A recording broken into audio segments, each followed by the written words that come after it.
Welcome to future zone academy. आज हम class 10th की ओर बढ़ते हैं। क्लास 10th में हमारा आज चैप्टर 3 स्टार्ट होने जा रहा है। साइंस का जो हमारा चैप्टर 3 है वो आज स्टार्ट होने जा रहा है। चैप्टर का नाम क्या है? धातु एवं अधातु, मेटल्स एंड नॉन मेटल्स। आप लोगों से रिक्वेस्ट है कि आप वीडियो को शुरू से लास्ट तक देखिए और वीडियो को बिल्कुल भी स्किप ना कीजिए। अगर आपको वीडियो अच्छी लगे तो आप वीडियो को लाइक करें और चैनल को सब्सक्राइब करें। मैं बार बार आपको बोल रहा हूं कि आप वीडियो को स्किप ना करें, क्योंकि स्किप करने से आपके कॉन्सेप्ट अच्छी तरह कवर नहीं हो पाते हैं। और कॉन्सेप्ट अच्छी तरह कवर करने के लिए आपको वीडियो शुरू से लास्ट तक देखनी चाहिए। ओके, अगर आप हमारे स्पेशल बैच से जुड़ना चाहते हैं तो आप 8755084148 पर संपर्क कर सकते हैं। इसमें स्पेशल क्या है? इसमें आपको स्पेशल नोट्स दिए जाएंगे और आपकी परफॉर्मेंस को बेहतर बनाने के लिए समय समय पर टेस्ट लिए जाएंगे और आपको वर्किंग सेट भी दी जाएगी। ओके, आप लोग अपनी परफॉर्मेंस को बढ़ाने के लिए 8755084148 पर संपर्क जरूर करें। ओके, आइए चैप्टर की हेडिंग की ओर बढ़ते हैं। चैप्टर की पहली हेडिंग है हमारी धातु। धातु धातु वे पदार्थ होते हैं जो ऊष्मा और विद्युत के सुचालक होते हैं। अब पहली प्रॉब्लम है हमारे पास कि सुचालक क्या होते हैं। सुचालक वे पदार्थ होते हैं जिन्हें हम एक सिरे से, मान लो हमारे पास ये एक सिरा है और ये दूसरा सिरा है, अगर मैं इधर से गर्म करूं ना और वो इधर दूसरे सिरे से भी गर्म होने लगते हैं, वे सुचालक होते हैं किसके? ऊष्मा के। और अगर विद्युत की बात करें तो अगर इस साइड से आप करंट दोगे और इस साइड आपको करंट लग रहा है या आर पार हो रहा है तो आपका विद्युत का सुचालक होता है। तो आप सुचालक समझ गए होंगे। तो आप यहां पर भी ध्यान दें, ऊष्मा और विद्युत के सुचालक होते हैं उन्हें हम क्या बोलते हैं? धातु बोलते हैं। वे आपके जैसे Fe यानी लोहा, एल्युमिनियम, एसन यानी टीन, कॉपर यानी Cu, एक्सेट्रा, ये जो आपके हैं सब क्या है? आपके धातु हैं। आप समझ गए होंगे। आइए नेक्स्ट हेडिंग की ओर बढ़ते हैं। नेक्स्ट हेडिंग है हमारी अधातु। अधातु को समझने के लिए आप धातु को समझिए, इसका जस्ट उल्टा जो होगा ना आपका, वो क्या होगा? अधातु होगा। अधातु हमारे पास क्या होता है? हमेशा इसका उल्टा होता है। तो आप अधातु क्या देखेंगे? धातु का उल्टा है। जैसे मैं कह सकता हूं वे पदार्थ जो ऊष्मा और विद्युत के कुचालक होते हैं, यानी यहां पर सुचालक था तो यहां पर आपका क्या हो जाएगा? कुचालक है। वे क्या होंगे? आपके अधातु होंगे। और जैसे इसका एग्जांपल है रबर, CO2, प्लास्टिक। अभी आपके दिमाग में आ रहा होगा कि कुचालक क्या होते हैं। कुचालक वे होते हैं जो सुचालक नहीं होते हैं। अर्थात अगर आप इधर से गर्म कर रहे हैं तो इधर से गर्म नहीं होंगे, इधर से आप करंट दे रहे हैं तो इधर से करंट नहीं लगेगा। तो आप समझ गए होंगे कुचालक क्या होते हैं। तो कुचालक का एग्जाम्पल आप रबड़ ले लो, प्लास्टिक ले लो, कार्बन डाइऑक्साइड ले लो, वे सब चीजें आप इसमें ले सकते हैं जिनमें करंट नहीं लगता है, लकड़ी वगैरह सब ऐसी चीजें। ओके, आइए नेक्स्ट हेडिंग की ओर बढ़ते हैं। नेक्स्ट हेडिंग है हमारी धातुओं के गुण। तो धातुओं के पहले हम भौतिक गुणों के बारे में बात करेंगे, फिर रासायनिक गुणों के बारे में बात करेंगे। तो पहले हम भौतिक गुण देख लेते हैं। भौतिक गुण कौन कौन से होते हैं? धातुएं चमकदार होती हैं। आप कोई भी अगर नई चीज धातु की खरीद कर लाते हैं, जैसे लोहा खरीद कर लाते हैं, तो वो क्या होता है? थोड़ा थोड़ा चमकदार होता है। और दूसरी बात, धातुएं कठोर होती हैं। आप देखते हैं लोहा आपका बहुत कठोर होता है। कठोर का मतलब हार्ड होता है। और तन्यें होती हैं। तन्य का मतलब इन्हें पीट पीट कर ब्रिक ब्रिक तार खींचे जा सकते हैं, पिघलाकर इनके तार बनाए जा सकते हैं, धातु के तार बनाए जा सकते हैं। तीसरा, धातुएं आघात वर्धनीय होती है। आघात वर्धनीय, आघात वर्धनीय का मतलब होता है चोट मारकर पतली पतली चादरों में बदलना, पीट पीट कर क्या करना? पतली पतली चादरों में बदलना। तो आघात वर्धनीय आप समझ गए होंगे। चौथा पॉइंट देखिए, धातुएं ऊष्मा और विद्युत की सुचालक होती हैं। तो आपको भी समझा ही दिया था। और नेक्स्ट हेडिंग है, आप धातुएं सदैव उच्च गलनांक रखती हैं। उच्च गलनांक का मतलब है कि आप धातु को बहुत ज्यादा तापमान देकर पिघला सकते हैं, ये कम तापमान पर पिघलती नहीं है। ओके, अब इसका जस्ट उल्टा यानी अधातु के बारे में बात करते हैं। अधातुएं हमेशा क्या होती है? इसकी उल्टी होती हैं। एग्जाम्पल देखिए, यहां पर आप गुण देखिए, भौतिक गुण। अधातु चमकदार नहीं होती हैं। एग्जाम्पल आप इसके बहुत सारे ले सकते हैं। जिस तरह आप कोयला ले लो, कोयला आपका चमकदार नहीं होता है। लकड़ी आपकी चमकदार नहीं होती है। दूसरा पॉइंट देखो, अधातु कठोर नहीं होती है, ये भंगुर होती हैं। कठोर का मतलब ये हार्ड नहीं होती। आप कोयला लो, कोयले के ऊपर आप जैसे कुछ चोट मारोगे तो वो है ना भंगुर, यानी एकदम बिखर जाएगा। भंगुर का मतलब क्या होता है? बिखर जाना। जो पदार्थ ऐसा हो जिस पर आप चोट मारने के बाद वो तुरंत बिखर जाए, जैसे कांच। कांच आपका क्या है? भंगुर पदार्थ होता है, अधातु पदार्थ होता है, तो वो आपका क्या होता है? एकदम से बिखर जाता है। तो भंगुर भी पता लग गया आपको। उसके बाद चलते हैं तीसरे पॉइंट की ओर।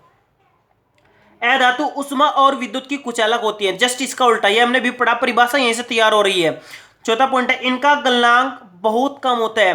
यानी अधातु अगर आप लोगे, और देखा हो आप लोगों ने चूड़ी देखा होगा, चूड़ी चूड़ी जो मतलब हाथों में पहनते हैं, आप उसको गर्म करिए, वो आपका कांच होता है, वो जल्दी से ही पिघलने लगता है, तो वो आपका क्या होता है, गलनांक बहुत कम होता है धातु का। अधातु का गलनांक बहुत कम होता है।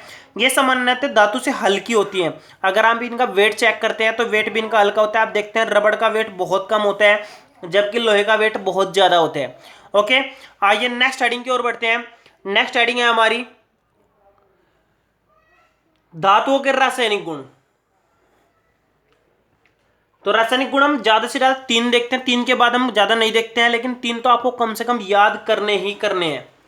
आपको पेपर में कम से कम रासायनिक गुण 3 लिखने हैं, उससे ज्यादा आप याद करें ताकि आपकी परफॉर्मेंस और बेहतर हो सके। तो आप यहां पर ध्यान दीजिए, ऑक्सीजन से विक्रिया, कोई भी पदार्थ अगर ऑक्सीजन से विक्रिया करेगा तो आप याद रखना क्या बनाएगा, ऑक्साइड बनेगा। तो अगर हम धातु की ऑक्सीजन से विक्रिया करेंगे तो क्या बनेगा, धातु ऑक्साइड बनेगा, सीधी सी बात है। यह विक्रिया करके धातु ऑक्साइड बनाते हैं, यानी क्या होगा, धातु प्लस ऑक्सीजन, तो आपका क्या बनेगा, धातु प्लस ऑक्सीजन जब आप मिलाएंगे तो आपका बन जाएगा धातु ऑक्साइड। एक एग्जांपल लेते हैं, मैग्नीशियम में जब आप ऑक्सीजन मिलाएंगे तो आपका 2MgO बनेगा, यानी मैग्नीशियम ऑक्साइड। क्या बनेगा आपका, मैग्नीशियम ऑक्साइड। अगर इसी तरह मैं एक एग्जांपल लूं Na+O2, तो आपका क्या बनेगा, Na2O, सोडियम ऑक्साइड बनेगा। क्या बनेगा आपका, सोडियम ऑक्साइड। आगे चलते हैं, जल से विक्रिया करने पर, अगर आपका जल से धातु की विक्रिया होता है तो आप ध्यान रखिए आपका धातु हाइड्रोक्साइड बनेगा। क्या बनेगा आपका, धातु हाइड्रोक्साइड। ये जल से विक्रिया करके क्या बनाएंगे, धातु हाइड्रोक्साइड बनाएंगे, धातु हाइड्रोक्साइड बनाएंगे। और अगर आप धातु प्लस जल मिला रहे हैं तो धातु हाइड्रोक्साइड प्लस हाइड्रोजन गैस आपकी बाहर निकलेगी, और ये है ना आपकी एक्सप्लोसिव होती है, एकदम से उड़ जाती है। आगे बढ़ते हैं, एग्जाम्पल देखते हैं। तो 2 सोडियम प्लस 2 H2O जब आप मिलाएंगे तो आपका सोडियम हाइड्रोक्साइड बन जाएगा। इसी तरह अगर आप यहाँ पर मैग्नीशियम लेते तो मैग्नीशियम हाइड्रोक्साइड बनता, कैल्शियम लेते तो कैल्शियम हाइड्रोक्साइड बन जाता। तो आप ध्यान दीजिए, सोडियम अगर जल में मिलाया जा रहा है तो आपका क्या बनता है, सोडियम हाइड्रोक्साइड। यानी धातु जल के साथ अभिक्रिया करके धातु हाइड्रोक्साइड बनाती है। आइए नेक्स्ट हेडिंग की ओर बढ़ते हैं। नेक्स्ट हेडिंग है हमारी धातु की अम्ल से अभिक्रिया। जब भी धातु अम्ल से विक्रिया करेगा तो आप याद रखिए लवण प्लस हाइड्रोजन गैस निकलेगी। तो धातु प्लस अम्ल बराबर आपका क्या बनेगा, लवण प्लस हाइड्रोजन गैस। जैसे कि एग्जांपल लेते हैं, सोडियम की जब आप HCl से विक्रिया कराएंगे तो आपका NaCl यानी आपका साधारण नमक बन जाएगा, और प्लस आपकी हाइड्रोजन गैस बाहर निकल जाएगी। इसी प्रकार जब आप मैग्नीशियम की H2SO4 यानी सल्फ्यूरिक अम्ल से विक्रिया करते हैं तो आपका magnesium sulphate plus hydrogen gas बाहर निकल जाती है, आपका क्या होगा, लवण होगा। तो आप सीधे से कह सकते हैं कि धातु प्लस अम्ल आपका लवण प्लस हाइड्रोजन बनेगा। ओके, आइए नेक्स्ट हेडिंग की ओर बढ़ते हैं। नेक्स्ट हेडिंग है हमारी धातु लवण से अभिक्रिया। अगर आप धातु लवण से विक्रिया कराएंगे धातु की तो वो धातु को विस्थापित कर देगी।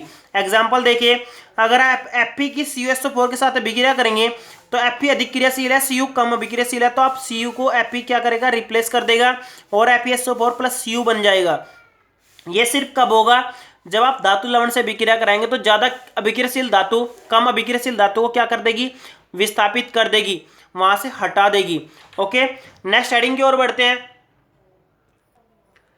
तो नेक्स्ट हेडिंग है हमारी सक्रियता श्रेणी। वेरी वेरी इंपॉर्टेंट है 10वीं क्लास के लिए, और बार बार पेपर में आई भी है और पूछी भी जा रही है। तो धातुओं को क्रियाशीलता के अवरोही क्रम में रखने पर बनी श्रेणी आपकी क्या होगी, सक्रियता श्रेणी होगी। तो एक बार और बोल देता हूं, धातुओं को क्रियाशीलता के अवरोही क्रम में यानी घटते क्रम में रखने पर जो भी आपकी श्रेणी बनेगी उसको क्या बनेंगे, उसको बोलते हैं सक्रियता श्रेणी। और कुछ विशेष तत्वों की सक्रियता श्रेणी आपको याद करनी पड़ेगी, वो क्या आपकी कनाका। आप ध्यान दीजिए, कनाका, मग अल मन, जन कर फी, पब, हकु, हग, अग, आहू। आप इसको आसानी से याद कर सकते हैं। बिल्कुल एक बार और रिपीट कर रहा हूं मैं।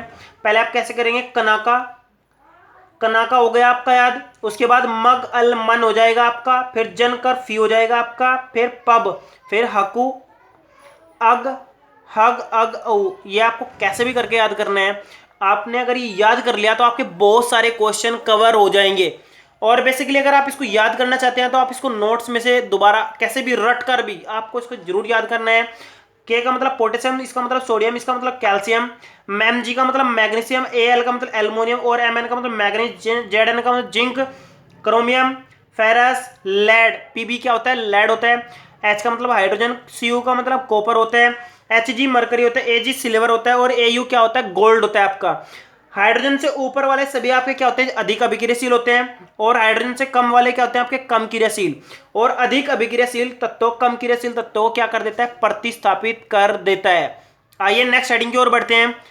नेक्स्ट हेडिंग है हमारी सक्रियता श्रेणी के अनुप्रयोग।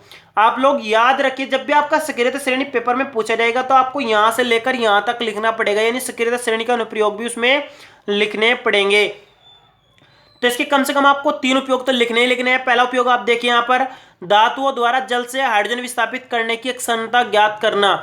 ध्यान रखिए, हाइड्रोजन की क्षमता, अगर आप ध्यान रखिए, हाइड्रोजन को विस्थापित वही तत्व कर सकते हैं जो हाइड्रोजन से क्या हो, ज्यादा अभिक्रियाशील हो। यानी कि ये सारे सारे तत्व इसको, हाइड्रोजन को क्या कर सकते हैं, विस्थापित कर सकते हैं, और जो हाइड्रोजन से नीचे हैं वो बिल्कुल भी विस्थापित नहीं कर सकते हैं। ओके, अगर आप दूसरे अनुप्रयोग की ओर बढ़े तो ध्यान दीजिए यहाँ पर, धातु की अन्य धातु से विस्थापित करने की क्षमता ज्ञात करना। आप ध्यान रखिए, जो धातु ऊपर है वो नीचे वाली धातु को विस्थापित कर देती है। जैसे मैग्नीशियम है तो मैग्नीशियम को कैल्शियम विस्थापित कर देगा, एल्युमिनियम को मैग्नीशियम स्थापित कर देगा। यानी नीचे वाले तत्वों को ऊपर वाला क्या कर देता है, स्थापित कर देता है, विस्थापित कर देता है, क्योंकि ऊपर वाले का अधिक क्रियाशील है, नीचे वाला कम क्रियाशील है, और अधिक क्रियाशील तत्वों कम क्रियाशील तत्वों को विस्थापित कर देता है। आइए नेक्स्ट देखते हैं, सक्रियता ज्ञात करना। इस श्रेणी से हम क्या कर सकते हैं, किसी भी तत्वों की सक्रियता श्रेणी के द्वारा सक्रियता ज्ञात कर सकते हैं। जैसे हम कह सकते हैं सोडियम की सक्रियता कैल्शियम से ज्यादा होती है, पोटेशियम से कम होती है। ओके, इसी प्रकार हम यहाँ पर क्रोमियम की कह सकते हैं, क्रोमियम की सक्रियता जिंक से कम होती है और Fe से ज्यादा होती है। तो आप यहाँ पर देख सकते हैं, तो इसकी सहायता से हम सक्रियता भी ज्ञात कर सकते हैं। ओके, अगर आपको वीडियो अच्छी लगे तो आप वीडियो को लाइक जरूर करें और हमारे चैनल को सब्सक्राइब करें, और वीडियो को जितना हो सके उतना शेयर करें। Thank you.